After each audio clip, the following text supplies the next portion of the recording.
Signore e signori, benvenuti, welcome my friends, and welcome to my channel, Fountain Pen Therapy.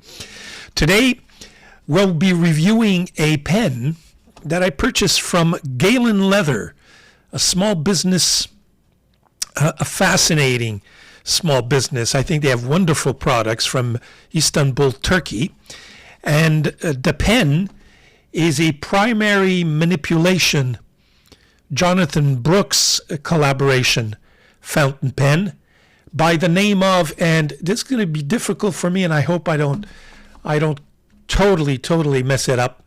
It's the STUDYO AGACKAKAN X Galen fountain pen version 1 primary manipulation. You know, these primary manipulation pens, this is a primary manipulation 1, I believe, are getting to be a real expensive item. And I've been trying to get one at a lower cost, and I stumbled on Galen Leather, and I said, you know what? Rather than spending 500-600 euros, I think that's what last time I checked on Leonardo Officina's website, and others, you know, they range anywhere between 300 and 400 US. This one actually came through at $263 Canadian, which is roughly $200 US. So I said, you know, I'll take the plunge. I'd like to see what these pens look like. I'm fascinated by the color schemes and the colored layers in that beautiful resin that Jonathan Brooks has developed. So there you go. That's the pen I'm proposing today. And let's take a look at it. We'll go to my overhead camera. And just a brief unboxing. This is the box that it came in. It's a nice company, Galen Leather. They have just great accessories, really nice products, leather products especially, for good writing. Fountain pen in the back. Simple, but very nice packaging, I would say. So I removed just the cardboard flap there, and there's the pen. Very simple, nothing extravagant in terms of packaging, but well tucked in that velour material. And here's the pen, the STUDYO AGACKAKAN Primary Manipulation X Galen, or Galen X. Nice. Very nice, I say. And, you know, all these pens, as they tell you, every pen is different because they can't guarantee, obviously, that the same swirls will appear over and over. It's got a nice finial, stainless sterling steel with the Galen Leather embossed logo at the top. It's a very nice touch, I think. Just the resin finial at the bottom. So no trimmings of any sort. It's just a resin, and when we open it up, there it is.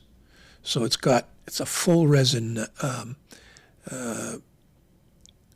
material, okay, with a Jowo nib with the Galen embossed logo as well. It's a 1.1 stub, as some of you know.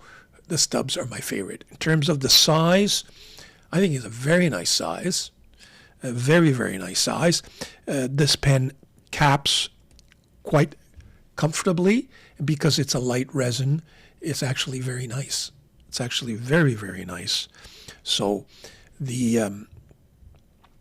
now just to take a closer look at this resin, you could see that it's got a nice variation. I really like it. Really like it. It's just fascinating to me when I see pens like this. I say, wow, Jonathan Brooks, you hit the nail on the head, boy, let me tell you. Nice resin material, thick, not the thinnest, so which is, you know, it didn't skimp on. They don't skimp on it. It has no trimming, so that's probably why it's so much cheaper. But in terms of the nib, we'll try it out in a few seconds and see what gives. So that's the pen. I'm really happy with it. I try to bring out these colors in my video by using different statuettes, etc., that kind of mimic this color. I hope that came through. But there you go. Now, in terms of size comparison, let me take out my, it just barely fits here. But there you go. So in terms of the size comparison, when I compare it to all these pens that are here right now, it's probably one of the smaller ones, equivalent to my Memento Zero right here. This is my Visconti, just a little bit bigger, Fine International, probably equivalent. This is my Magna Carta Elements, I think it is, just slightly bigger. My Furore Leonardo is just slightly bigger, and here's one of my Ranga acrylics, cracked ice, which is probably equal. So it's a nice sized pen, very nice, very nice. I think it's 140 millimeters capped. So that's okay. So that's the pen. Now let's do a writing sample. Start with the ink. I've chosen a Van Diemen's ink. In fact, this is part of a collection that I've just ordered from Van Diemen's, and I'll be reviewing it, the whole collection, in just a few days. This one is the Shooting Star. It's a shimmering ink, and there you go. So it's, as you can see, it has kind of a greenish blue. I'm looking forward to see how this comes out on paper. So that's the ink. In terms of the journal that I thought we'd use, I haven't used Rhodia in a while. This is the reverse book. So I figured, why not? Let's get some Rhodia going here. So let me just find an empty page.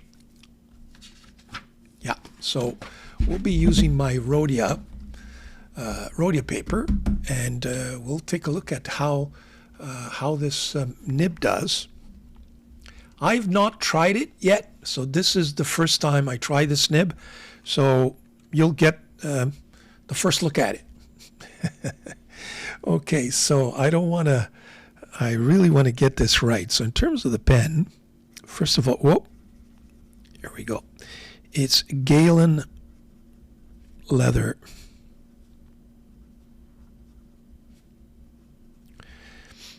The Studio with a Y, AGACKAKAN,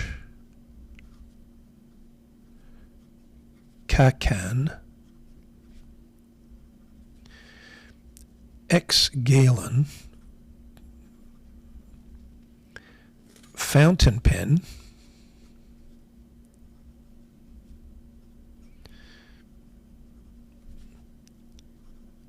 V1 primary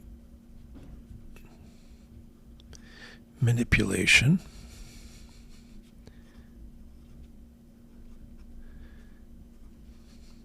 and by the way, this ink, wow.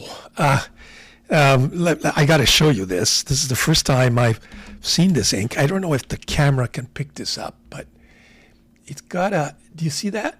It's got kind of a gold shimmer there. And as it dries, depending on the angle, look at that. I think it's coming out there now. You see that? It's got kind of a gold shimmer. So I like this ink so far. Really, really nice. And as far as the nib on the pen, let's get back to the pen. The nib is a Yoho or Yowo 1.1 stub. It's a steel, silver, very smooth. Oh, sorry, very, very smooth. No complaints here. Right out of the box, no feedback whatsoever. Look how smooth that is. Very, very nice. It's got a little bit of a spring, but it's a Yowo, and they're usually pretty stiff. And again, I'm really enjoying these 1.1s. I've stepped down from 1.5, and I think it's a right size, perfect size, in fact. So the nib is smooth, constant. By that I mean there's no skipping, and fairly wet, especially with this ink, which is, I've got a feeling of fast drying ink, even though it's a shimmering ink. I just can tell that it's drying up really quick. So even with a dry ink, the nib is performing very, very well. So this is, as far as I'm concerned, this is going to be a go-to pen for me. And in terms of a rating,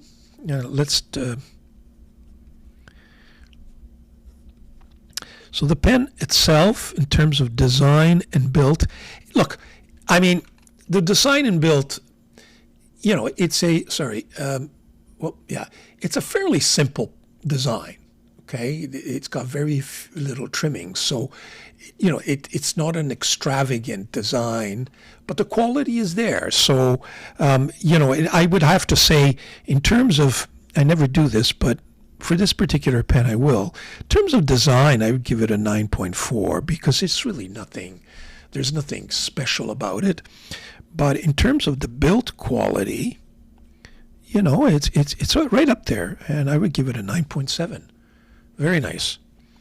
In terms of the nib, it's a Yowo nib, but right out of the box, 9.8.